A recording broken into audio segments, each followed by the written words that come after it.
할렐루야! 날씨가 많이 덥습니다. 예.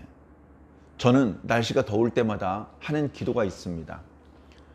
우리의 몸과 마음이 늘어지지 않게 해주시옵소서. 위축되지 않게 하여 주시옵소서. 예. 어디 조금만 걸어 다니면요, 온몸에 땀이 흠뻑 납니다. 그럼 속옷은 말할 것도 없고 바지와 셔츠까지 젖습니다. 젖은 자죽이 이렇게 보일 정도로 젖어버립니다.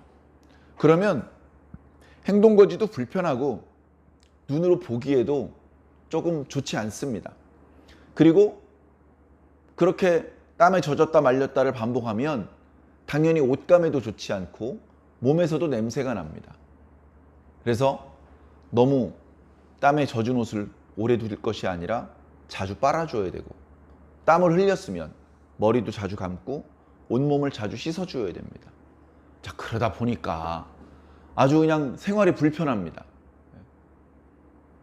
저기 좀 다녀와야 되는데, 나 안 갈래. 갔다 오면 또 땀난단 말이야. 조금 전에 씻었는데 또 땀나. 땀나는 게 싫어서 2번 나가야 되는데 1번만 나가려고 합니다.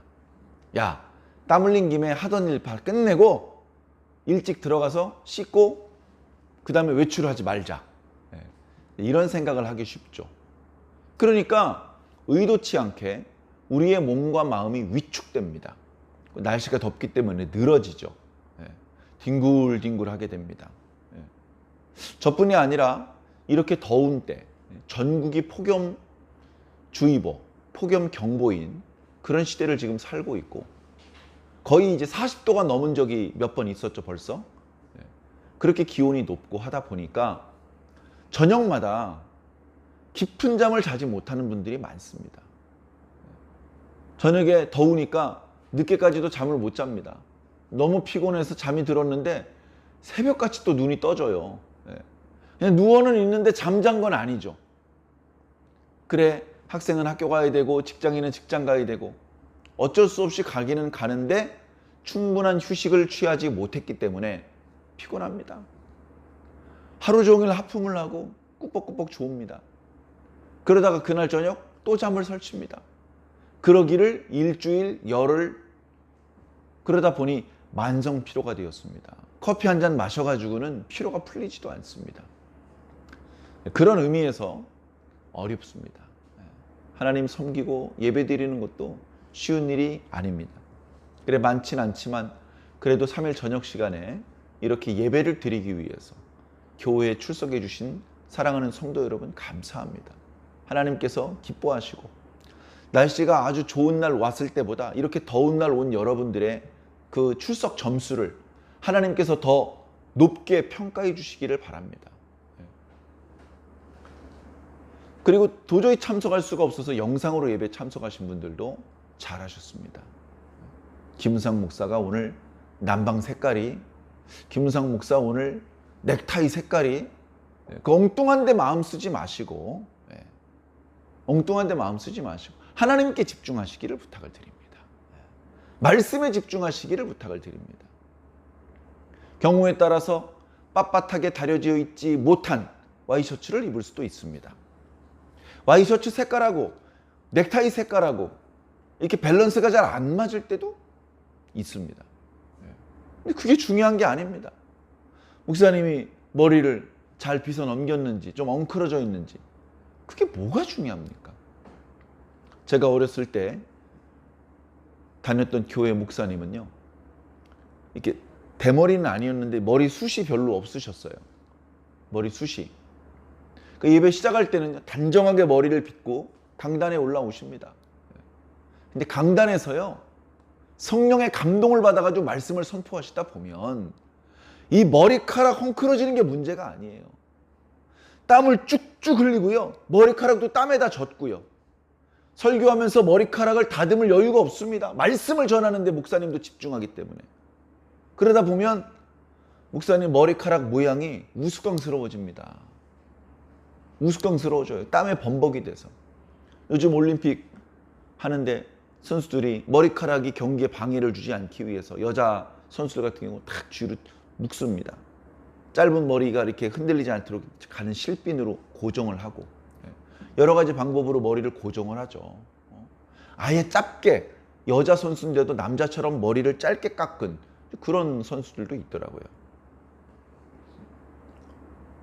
그런데 막상 경기가 시작되면요, 온몸이 땀으로 범벅이 돼서요, 그 머리카락 아름다운 거 뭐 예쁘게 단장 그럴 여유가 없습니다. 그런데 머리카락 헝클어졌다고 아무도 비난하지 않습니다. 관중석에서 야유를 보내지 않습니다. 왜? 아니 지금 경기에 집중하느라고 저렇게 머리카락이 엉클어진 건데 오히려 땀 안 흘리고 머리카락이 단정한 게 그게 더 잘못된 거지. 아니 말이야, 국가대표 선수로 경기에 출전을 했으면 자기가 그동안 준비했던 걸 다 쏟아야 되잖아. 땀 한 방울이든 눈물바닥 다 거기다 쏟고 와야 되잖아. 근데 땀 흘릴까 봐 살살 경기하다가 지면, 그러면 이제 오히려 비난을 받는 것이죠. 날씨가 많이 덥습니다만 그래도 저녁에 조금 선선해졌습니다. 조금. 그리고 교회 안에 들어오니까 환기를 먼저 해놓고 냉방을 했기 때문에 공기도 쾌적하고 좋습니다. 그러니 어떻습니까? 말씀에 집중하기 딱 좋은 시간이죠. 예. 이렇게 좋은 조건을 하나님께서 준비시켜 주셨는데도 말씀에 집중 못하는 분들 많이 있습니다. 피곤해서 꾸벅꾸벅 조시는 분들, 좋은 거는 아닌데 뭔가 엉뚱한 생각을 하고 있는 분들, 어떤 걱정이 있고 막 화가 나 있고 그런 분들, 이 생각했다 저 생각했다가 코딱지 팠다가 겨드랑이 긁었다가 핸드폰 봤다가 목사님께서 지금 선포하시는 말씀에 집중하지 못하고 성경 구절 이쪽 봤다 저쪽 봤다. 야, 목사님 그래도 핸드폰 보는 것보다는 성경 구절 보는 게 낫지 않나요? 똑같습니다. 똑같습니다. 말씀을 듣는데 집중하시기를 부탁을 드립니다. 제가 어렸을 때요, 그러니까 그때가 뭐 중학교 2, 3학년쯤 됐을 때 교회 가면 말씀을 메모를 했어요. 제가 교회 갈 때 가지고 다니던 가방이 있었습니다. 옛날에는 성경책과 찬송가가 합본된 게 많지 않았어요. 찬송가 따로, 성경책 따로, 거기에 이제 스프링 공책을 하나 조그만하게, 성경책만한 스크린 공책, 그리고 이제 볼펜 같은 거, 그렇게 딱 해서 조그만하게 교회를 갈 때 가지고 가는 가방이 딱 있었습니다. 그럼 예배 시간이 되면 그걸 딱 꺼내 놓는 것이죠. 찬송을 부르고 본문 말씀을 읽고 기도할 때 눈 감고 기도하고, 그러다가 이제 목사님 말씀이 시작되면 노트를 펼칩니다. 2024년 8월 7일 수요일 저녁 8시 오늘 본문 말씀 사무엘상 30장 1절부터 30절, 그리고서 목사님 말씀하시는 걸 쭉 메모를 합니다. 그때 제 생각은, 제 마음은 말씀이 얼마나 좋은 거야. 말씀이 소중하잖아. 그러니까 놓치지 않고 다 노트에 담고 싶었어요.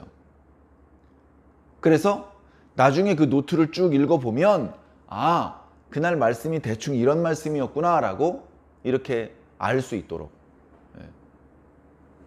근데 워낙 많이 적다 보니까 다시 안 보게 되더라고요. 그때 생각에는요, 목사님이 말씀을 빨리빨리 하시니까 적는데 한계가 있어요. 그러니까 목사님께서 자주 사용하시는 단어는 제 나름대로 기호를 만들었습니다. 기도라는 표현, 말씀이라는 표현, 하나님, 예수님, 성령님이라는 표현, 뭐 마귀라는 표현, 교회라는 표현, 예를 들면 그런 표현들은요 자주 사용하시잖아요. 믿음과 소망과 사랑, 이런 표현. 그러면 이제 그런 자주 사용하는 단어는요 제가 나름대로 이제 기호를 만들었어요. 지금도 그 중에 몇 가지는 기억납니다. 야, 그게 벌써 40년 전 얘기인데도 지금 생생하게 기억이 납니다. 그래가지고 열심히 적으려고 하다 보니까 목사님 얼굴을 쳐다볼 시간이 없는 거예요. 그냥 귀로 들리니까 들리는 대로 바로바로 공책에다 적는 거죠. 그러니까 처음에는 제가 뭘 하나, 아마 주변 분들이 이상하게 생각을 했던 모양입니다. 처음에는 신기해 보이고 뭘 하나 봤는데 말씀을 메모하는데 아주 열심히 하니까 야, 어린 녀석이 말씀을 메모를 열심히 하는구나 칭찬해 주시는 분도 있고, 그러다가 어떤 분은 야, 그 메모 조금만 하고 목사님 얼굴을 쳐다봐야지. 목사님 얼굴. 저는 그래서 그렇게 권면해 주시는 분이 싫었어요. 아니 지금 말씀이 얼마나 귀중한 건데 이걸 여기다 공책에다 담아야지. 목사님 얼굴을 본다고 뭐 이게 담겨? 이제 어린 마음에 그런 생각을 했습니다.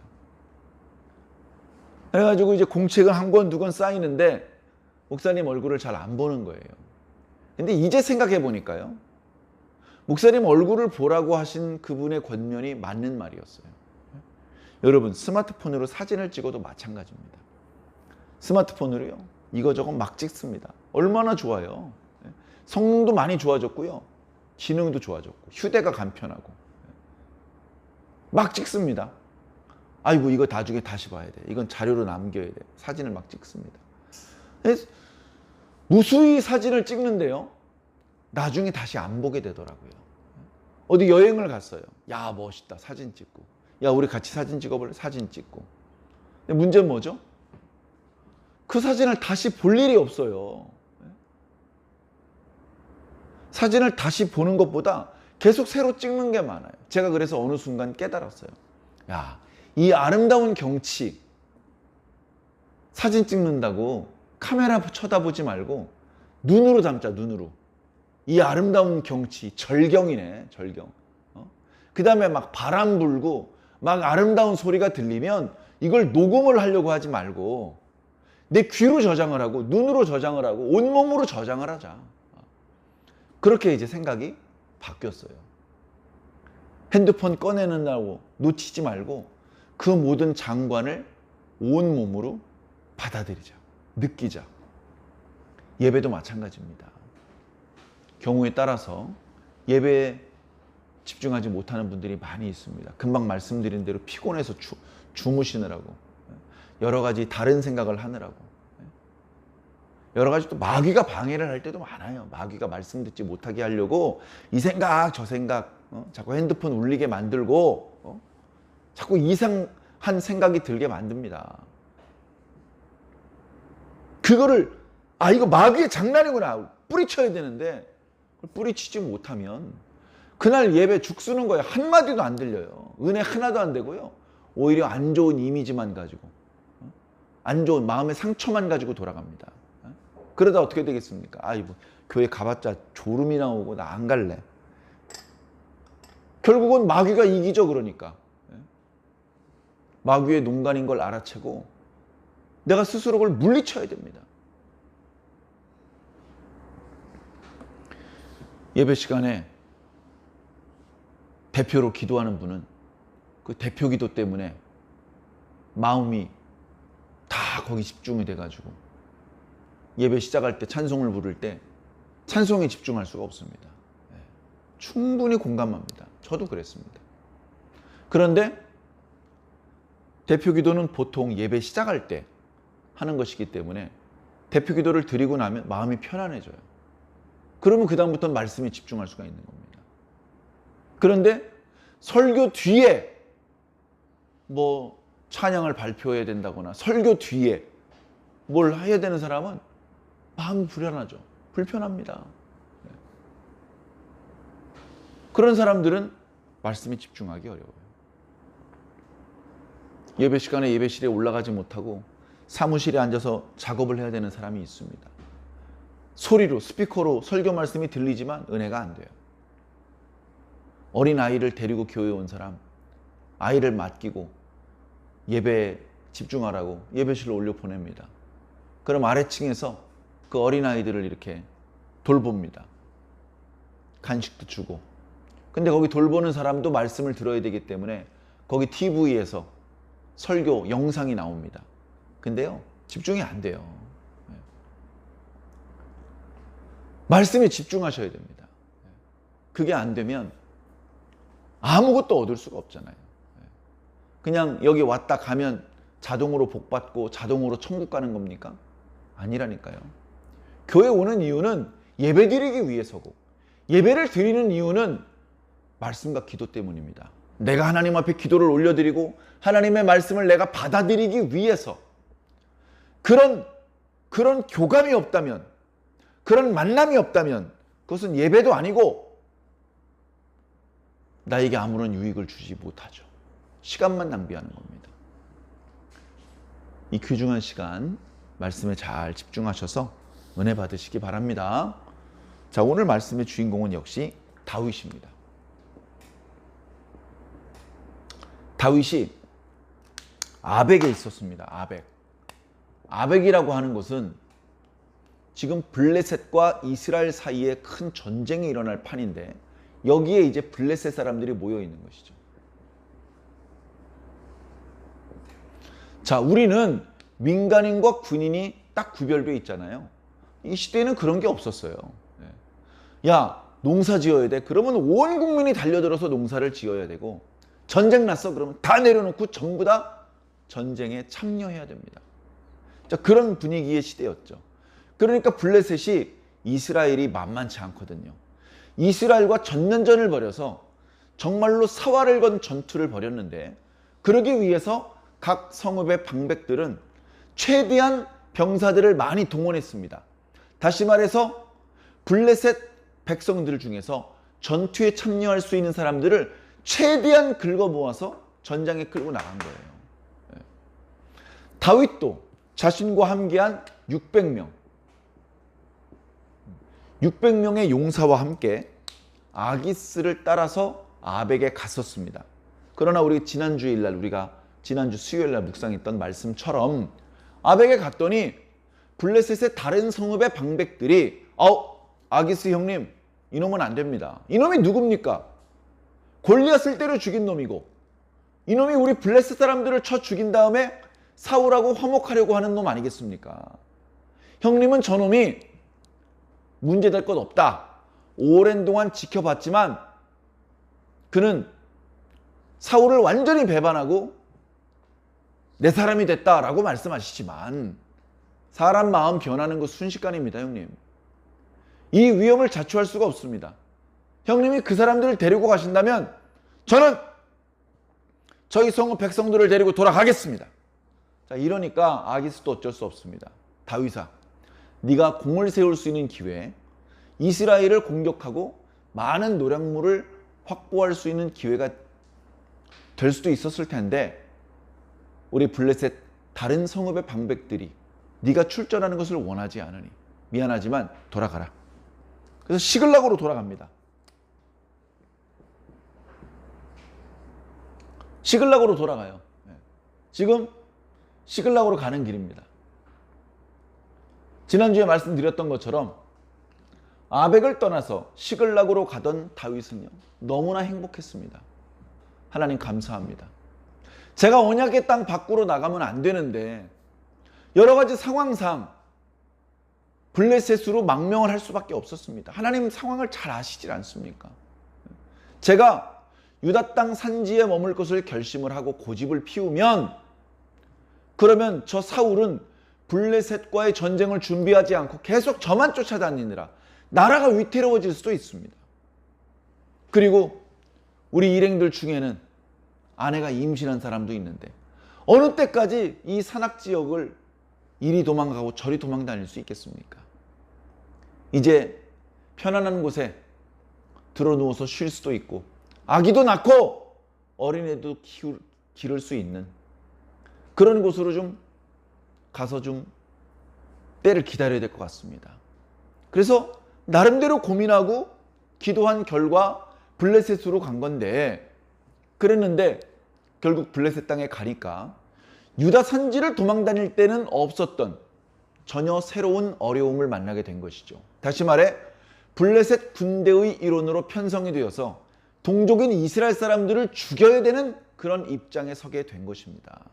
그래서 지난주 수요일 날도 말씀드렸는데 속으로 다윗은 계속해서 기도했을 것입니다. 하나님, 저의 죄를 용서하여 주시옵소서. 하나님, 제가 더 범죄하지 않게 해주시옵소서. 하나님, 제가 겉으로는 블레셋에 항복한 것처럼 블레셋에 투항한 것처럼 그렇게 하고 있지만 그래서 계속 저 아기스를 속여야 되지만 하나님, 실제로 이스라엘 백성들을 해치는 일은 발생되지 않도록 주님 막아주시옵소서. 주님 저를 도와주시옵소서. 주님 저를 지켜주시옵소서. 상황이 좋지 않습니다. 그런데도 불구하고 다윗은 쉬지 않고 기도했고 하나님께서 전혀 뜻밖의 방법으로 그가 범죄하지 않도록 길을 여주셨다. 그래서 이제 돌아오면서 콧노래를 불렀습니다. 할렐루야. 역시 하나님은 내 기도를 들어주신다니까. 하나님 감사합니다. 제가 돌아가서 좀 쉬고 그리고 이번 전투가 끝나면 이 블레셋을 어떻게 멸망시키고 우리 이스라엘을 어떻게 강건한 나라로 세울지 구상을 좀 하도록 하겠습니다. 아마 그런 생각을 하면서 시글락으로 돌아오고 있었을 겁니다. 문제는 뭐냐? 시글락에 불이 타고 있어요. 불이 타고 막 연기가 멀리서 보니까 시글락에 불이 타고 연기가 피어오르고 있습니다. 그래서 멀찍이서 기쁘고 감사한 마음으로 콧노래를 부르고 하나님께 감사의 찬송을 부르면서 오던 다윗이 깜짝 놀랐습니다. 다윗과 함께한 600명이 깜짝 놀랐습니다. 천천히 걸어왔는데 시글락에서 연기가 피어오르는 것을 보고서 막 달려왔습니다. 뭐야? 시글락에 왜 불이 났어? 무슨 일이 생긴 건 아니겠지? 하면서 누가 먼저랄 것도 없이 막 달려서 시글락을 향해 뛰어 들어갔습니다. 가봤더니 이미 아말렉은요 참 이스라엘에게 너무 악한 행동을 많이 합니다. 이스라엘 백성들이 애굽에서 나올 때도 그 뒤에 힘들어서 처진 사람들 공격해가지고 괴롭히고 때리고 죽이고 뺏어가고 오죽하면 하나님께서 이 아말렉을 진멸하라고 말씀하셨겠습니까? 여호수아를 앞세워서 모세가 손을 들고 아말렉과 전투를 벌이기까지 하셨습니다. 사울에게도 네가 지난번 저지른 죄를 만회하고 싶으면 아말렉을 진멸해라. 그렇게 명령을 내리실 정도였습니다. 그 아말렉이 블레셋 땅으로 공격해 들어간 겁니다. 왜? 소식을 들어보니 이 블레셋 땅에 전투를 할 만한 사람은 전부 다 이스라엘 아벡으로 올라갔거든요. 야, 저 빈 땅이래. 야, 저 꼬맹이들 여자들밖에 없대. 야, 이게 웬 떡이냐? 쫓아 올라가서 약탈을 하죠. 그래서 이 아말렉이 시글락을 비롯한 블레셋 변방의 성읍들을 공격했습니다. 그리고 이쪽도 마찬가지예요. 자, 이쪽에 이스라엘 땅 제일 남쪽에 유다 지파가 살고 있는데 유다 지파의 땅을 공격하는 겁니다. 왜? 이쪽에 있는 사람도 지금 블레셋이 쳐들어왔기 때문에 전부 다 이스라엘에 모여 있어요. 이스라엘 그 샘 곁에 이스라엘 군대가 모여 있어요. 여기 다 가 있기 때문에 유다 땅도 들어가 보면 여자들하고 꼬맹이들밖에 없습니다. 노인네들밖에 없어요. 그러니까 아말렉에서는 여기도 공격하고 여기도 공격하고 그래가지고요 막 전투를 살벌하게 벌인 게 아닙니다. 그냥 들어가는 거예요. 그냥 아무도 막을 수가 없어요. 들어가서 눈에 보이는 대로 좋은 거 다 훔쳐갑니다. 가축도 끌고 나오고 의복과 재물도 양식도 다 뺏어갑니다. 그리고 거기 여자들 젊은 여자나 나이 든 여자나 다 잡아갑니다. 다 잡아가요. 자, 그런 상황에서 시글락을 이 아말렉이 공격을 한 것이고 그래서 시글락이 불탔던 것이고 보니까 여기저기에 피가 죽죽 흘리고 그러진 않아요. 왜? 저항을 할 수가 없었으니까 전투가 벌어지지 않았어요. 아말렉 사람들도 불필요하게 사람들을 죽이려고 하지 않습니다. 거기 있는 사람들을 데려가면 노예로 써먹을 수가 있어요. 젊은 예쁜 여자는 첩으로 써먹을 수도 있습니다. 그리고 나이 든 여자들 하녀로 쓰고 또 들판으로 나가서 일 시킬 수도 있고 다 끌고 가는 것이죠. 그래 와보니까 시글락 성은 텅 비어 있었습니다. 텅 비어 있고 여기저기 불타 있고 자, 이 600명이 다윗도 마찬가지예요. 자기 사랑하는 아내 아히노암과 아이 그 아비가일이 없어요. 이놈들이 데려간 거예요. 그래가지고 이 600명이 멘붕에 빠졌어요. 멍을 때리는 놈부터 시작해서 엉엉 우는 놈들, 그러다가 막 분통을 터뜨리는 놈들까지 나타납니다. 더는 소리를 낼 수 없을 정도로 울었더라 라고 말씀하실 정도로 이들의 충격과 이들의 슬픔이 극에 달했습니다. 그 중에 어떤 거친 녀석들은 야이씨 저 다윗을 죽여버리자 이렇게 얘기하는 사람들도 있었습니다. 다윗이 시글락에 들어와서 아말렉을 공격을 했었어요. 아말렉 사람들을 죽이고 거기서 약탈한 적도 있어요. 증거를 남기지 않기 위해서 거기 있는 사람들을 다 죽이기는 했지만 어찌어찌 소식이 들렸습니다. 그래서 아말렉 사람들이 저 시글락에 있는 다윗이 우리를 공격했다. 다윗이 지금 없으니까 시글락을 우리가 공격하자. 다윗이 가지고 있던 모든 걸 다 뺏어가자. 그렇게 하다가 우리 가족들 다 포로로 끌려간 거 아니야. 저 다윗을 죽여버리자. 다윗 죽이고 다 죽자.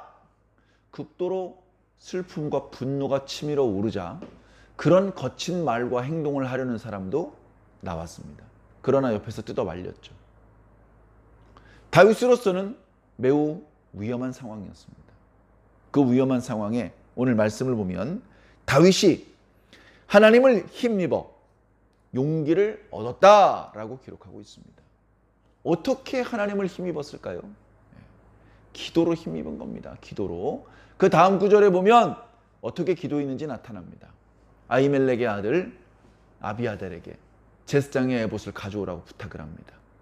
갖다 줍니다. 그 에봇에는 가슴 쪽에 흉패가 있고 우림과 툼밈이 있기 때문에 하나님 앞에 기도한 다음에 그 우림과 툼밈으로 하나님의 응답을 확인할 수 있습니다. 다윗이 간절히 기도합니다. 이 600명은 다윗의 기도가 어떤 결과, 어떤 응답이 나올지 숨을 죽이고 기다리고 있습니다. 하나님!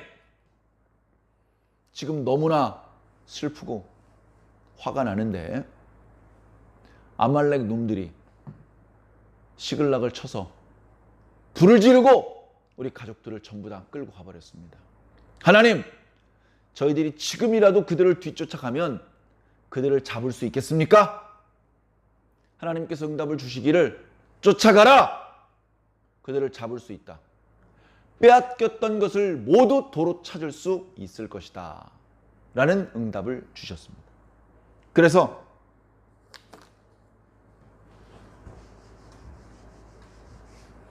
그래서 600명을 끌고 또 이동을 합니다. 아말렉은 아직 이동 중입니다. 정확히 어디 있는지 몰라요. 자, 가고 있는데 여기 부솔 시내가 있습니다. 어디인지 저도 잘 몰라요. 지금도 있는지도 알 수도 없습니다. 근데 어쨌든 부솔 시내가 있었고 거기를 건너서 아말렉 있는 놈들을 잡으러 가야 됩니다. 그런데 부솔 시내까지 가는데 여기 함께 오던 600명 중에 200명은 더 못 가는 거예요.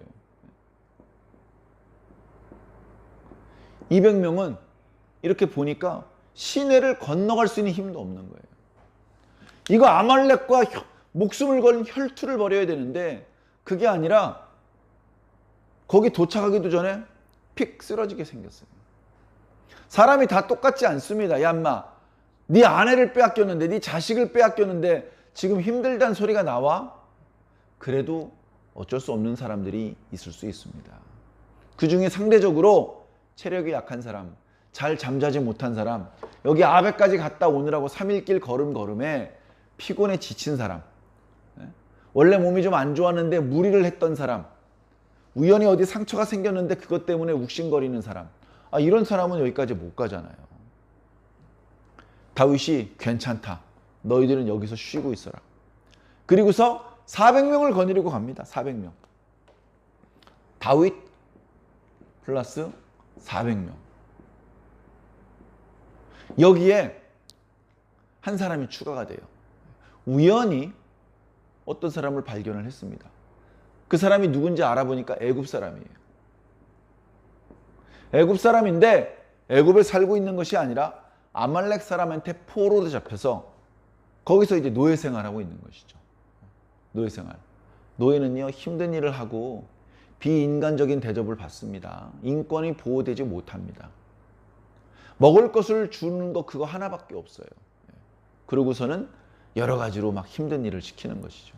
그런데 이 사람이 이제 병이 걸렸어. 뭐 감기였는지 어디에 부딪혀서 상처가 났는지 제대로 일을 못하는 상황이 됐어요. 그랬더니 이 아말렉 사람이 그를 버립니다.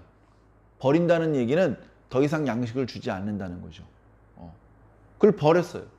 그러니까 방치된 거예요. 3일 동안이나 방치가 되어가지고 아무것도 먹지 못하고 있었어요. 그러던 상황에 다윗의 일행을 만났습니다. 다윗의 일행은 그에게 떡을 주고 물을 줬습니다. 개걸스럽게 먹습니다.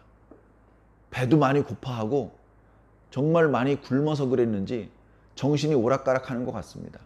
그 정신이 번쩍 날 수 있게 건포도하고 무화과 뭉치를 줍니다. 그 달콤한 것을 먹으니까 눈이 밝아졌어요. 이제 정신을 좀 차렸습니다. 다윗이 물어봅니다. 너 누구냐? 너 어디서 왔냐?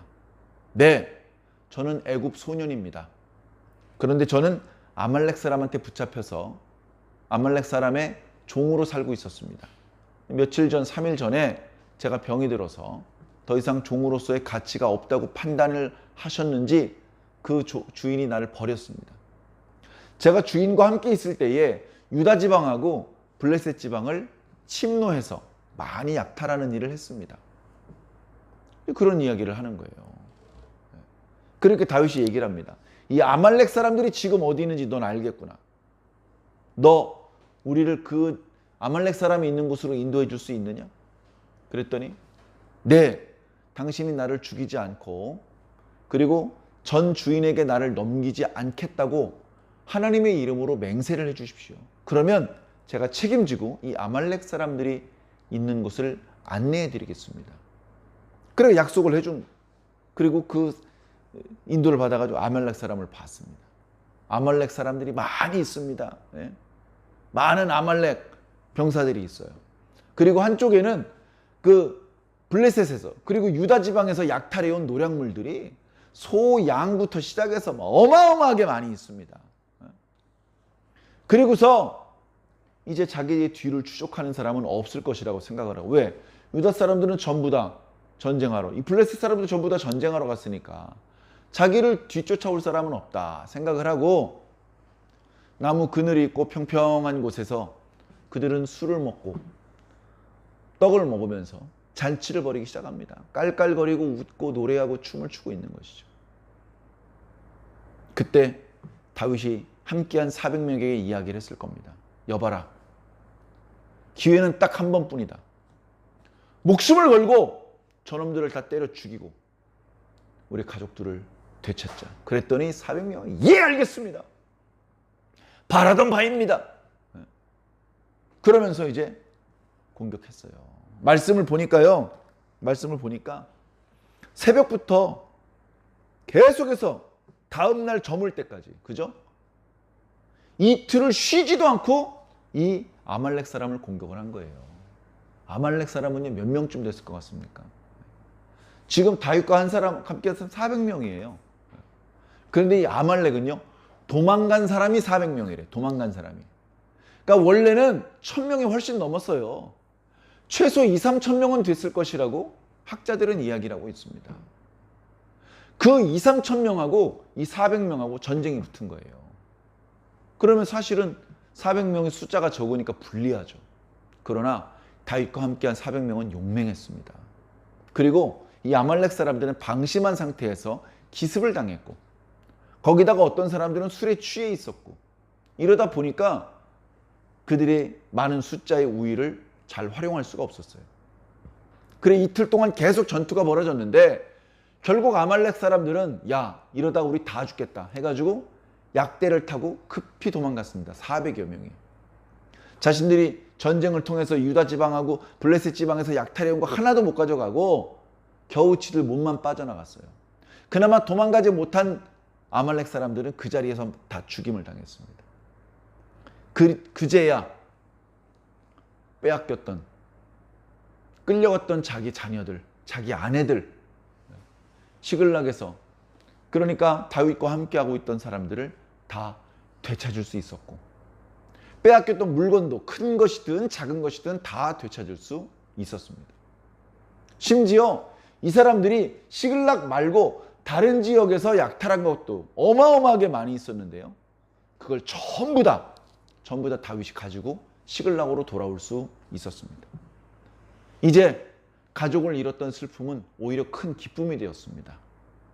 막 저 다윗 죽여버리자 그렇게 큰 슬픔과 분노 가운데 말했던 사람도 있었지만 모두가 다 신이 났고 모두가 다 다윗을 기뻐했습니다.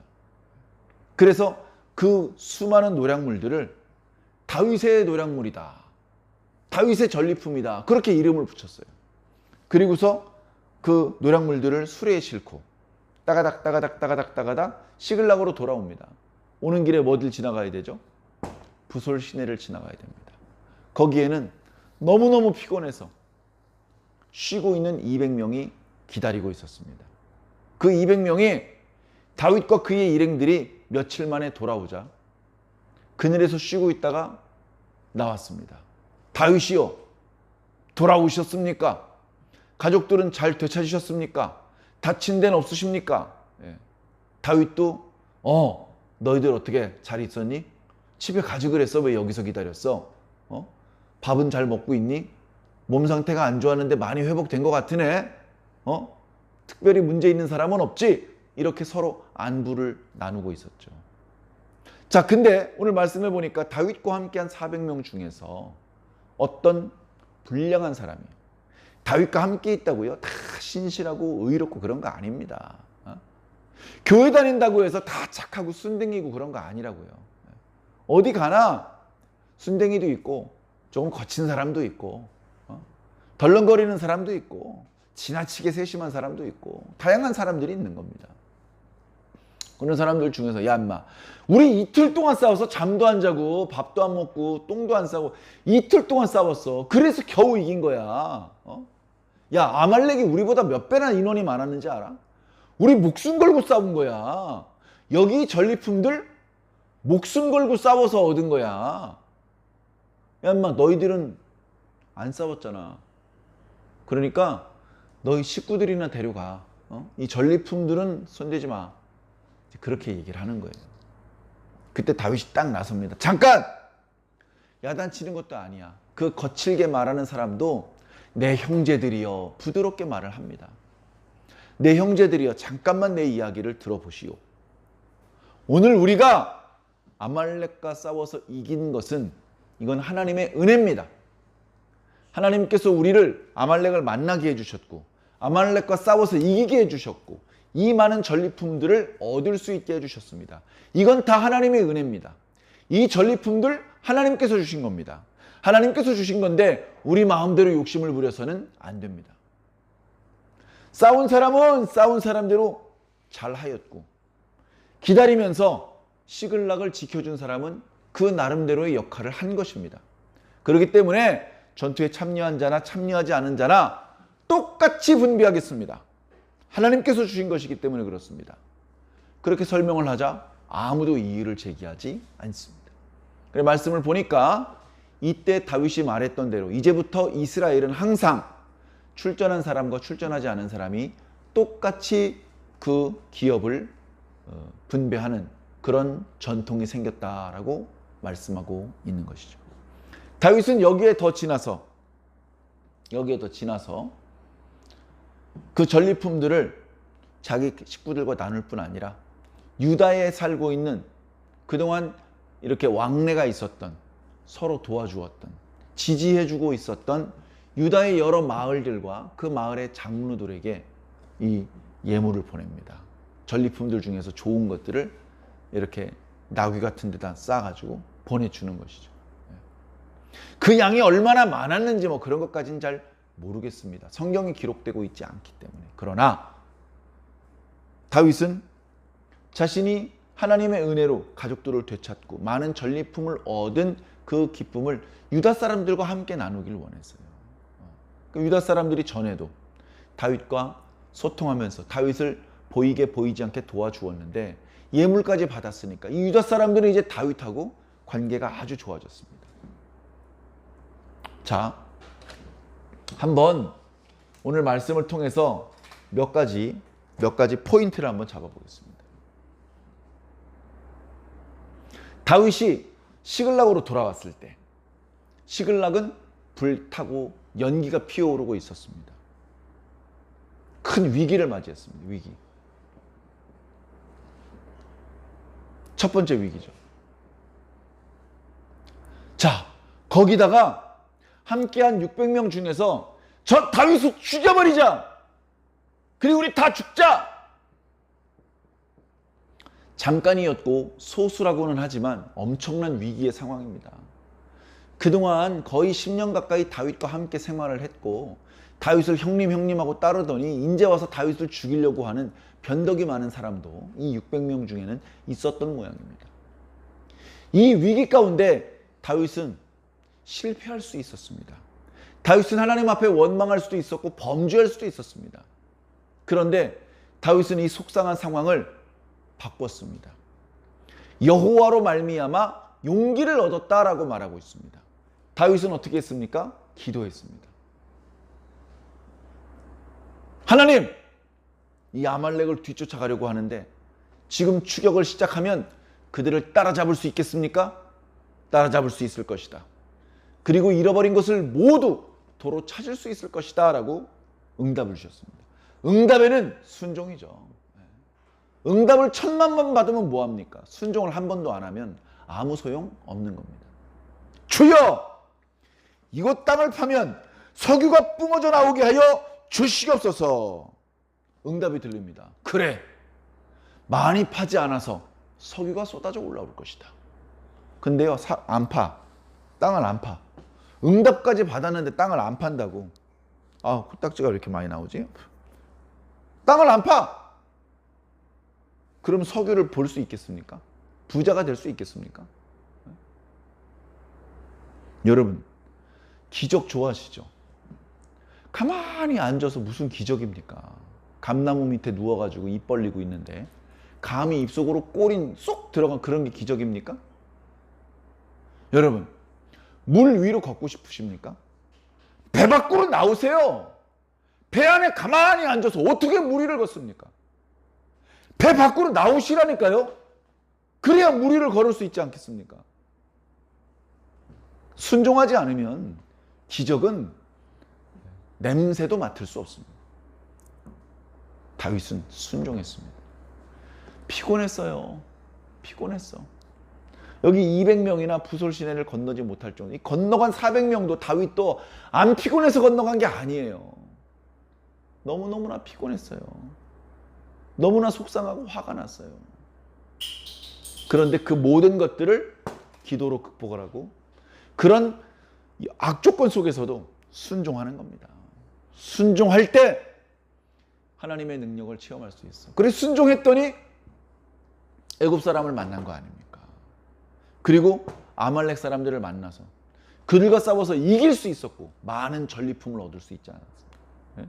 자, 하나님께서 응답을 주시는 거예요. 응답. 애굽 사람을 만난 것 자체가 기적이에요. 애굽 사람을 만난 것 자체가 너무나 할렐루야입니다. 그 다음에 전투에서 승리했어요. 승리.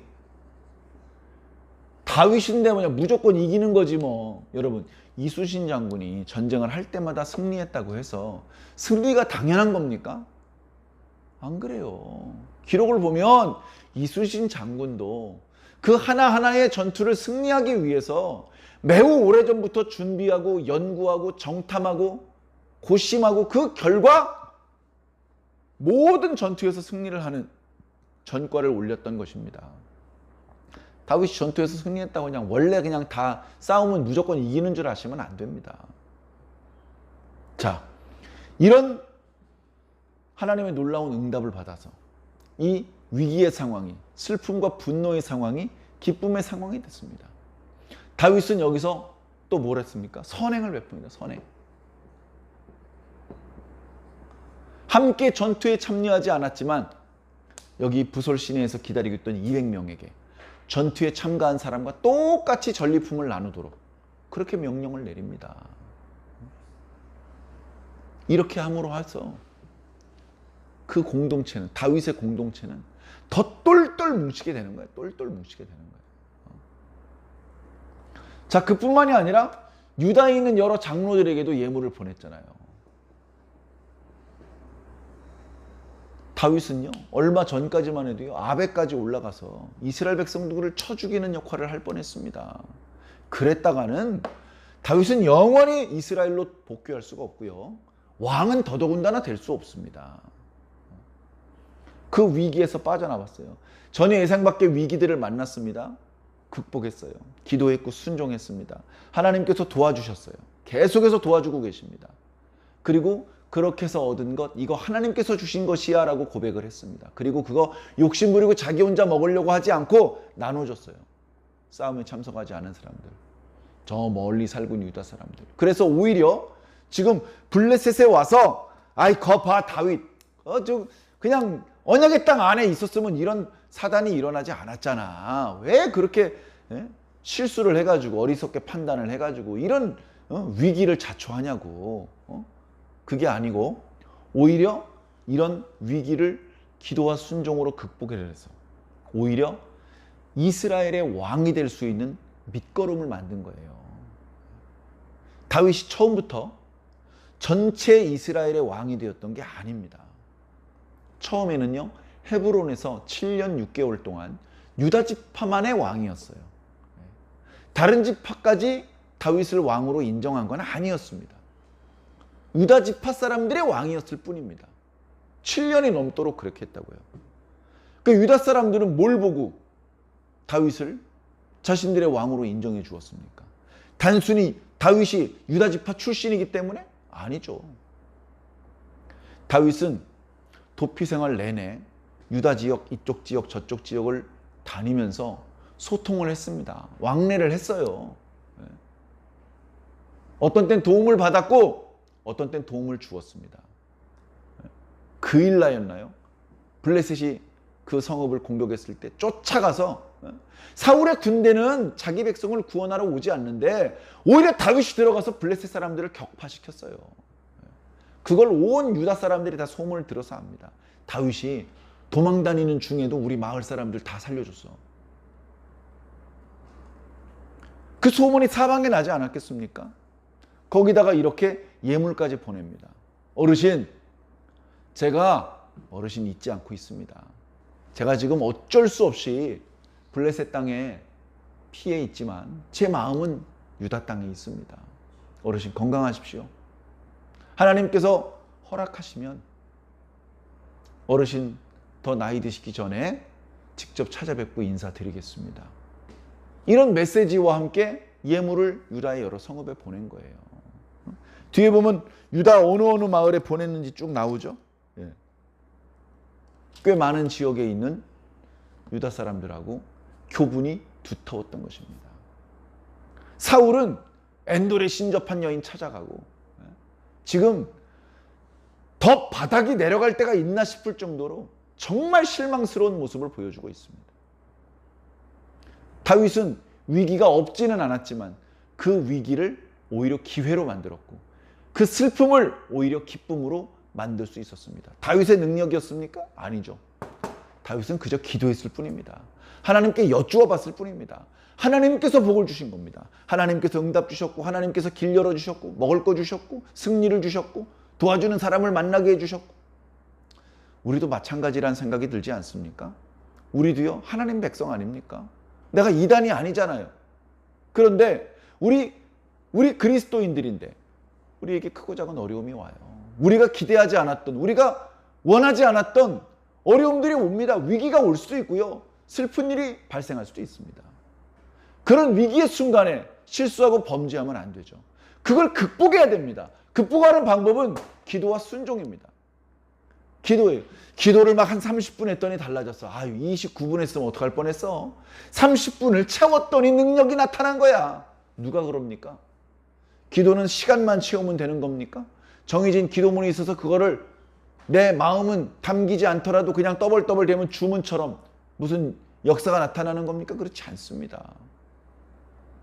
기도는 내 마음을 갈아 넣어야 됩니다. 내 마음을. 내 진심이 담겨져 있어야 하나님께서 들으시는 거예요. 하나님께서 들으시면 거의 다 해결된 겁니다. 히스기야가 기도할 때 내가 너의 기도를 보았다. 내가 너의 눈물을 보았다. 그럼 거의 다 해결된 거예요, 이제. 하나님께서 그의 기도를 들으시고 응답을 주십니다. 돕는 사람을 붙여주십니다. 결정적인 순간에 승리를 주십니다. 많은 전리품을 주십니다. 이거 다 하나님께서 주신 거예요. 우리가 지금 어려움 중에 있는데 이상하지? 왜 어려움이 생기지? 그렇게 생각하는 분은 없기를 바랍니다. 그래, 내가 특별히 잘못한 건 없지만 어려움은 생길 수 있어. 욥이 뭐 잘못해가지고 어려움이 생긴 게 아니잖아. 어려움은 생길 수 있어. 문제는 그 어려움에 내가 어떻게 반응하느냐야. 나는 기도로 반응할래. 내가 기도로 반응하면 하나님께서 응답해 주실 것이고, 내가 순종으로 반응할 때 하나님께서 축복해 주실 거야. 그렇게 해서 하나님께 축복을 받으면 혼자 꿀꺽 삼키지 말고 하나님께 감사의 영광을 먼저 돌려드리고, 그리고 이웃들에게 아낌없이 나누어 줄 수 있는 그런 모습을 보인다면 하나님께서 주목해서 보시고 이 녀석 쓸만한 녀석이네. 이 녀석 큰 일도 감당하겠는데 하면서 우리를 더 높여주실 수도 있다는 말씀입니다. 사랑하는 성도 여러분, 현재 우리 몸으로 부딪히고 있는 여러 고난 때문에 낙심하지 마십시오. 위축되지 마십시오. 좋은 환경이든 좋지 않은 환경이든 항상 기도하십시오. 항상 하나님의 이름을 부르십시오. 항상 하나님 어떻게 하면 좋겠습니까? 여쭈어 보십시오. 내가 결정 다 해놓고 하나님 저 이렇게 할 건데 도와주세요. 그런 방법만 쓰지 마시고 하나님 제가 뭘 어떻게 해야 될지 모르겠는데 하나님께서 답을 가르쳐 주십시오. 하나님께서 길을 보여주십시오. 하나님의 응답을 촉구하는 그런 기도를 드리십시오. 그리고 하나님께서 답을 주실 때 그게 내가 기대했던 것이 아니더라도 순종하는 모습을 보여주십시오. 그렇게 할 때에 우리는 우리가 전혀 예상할 수 없었던 피할 길을 만나게 될 것이고 전혀 기대하지 않았던 축복마저도 경험할 수 있게 될 것입니다. 그렇게 모든 어려움들을 뛰어넘으셔서 최후의 승리 얻으시기를 예수님 이름으로 간절히 축원합니다.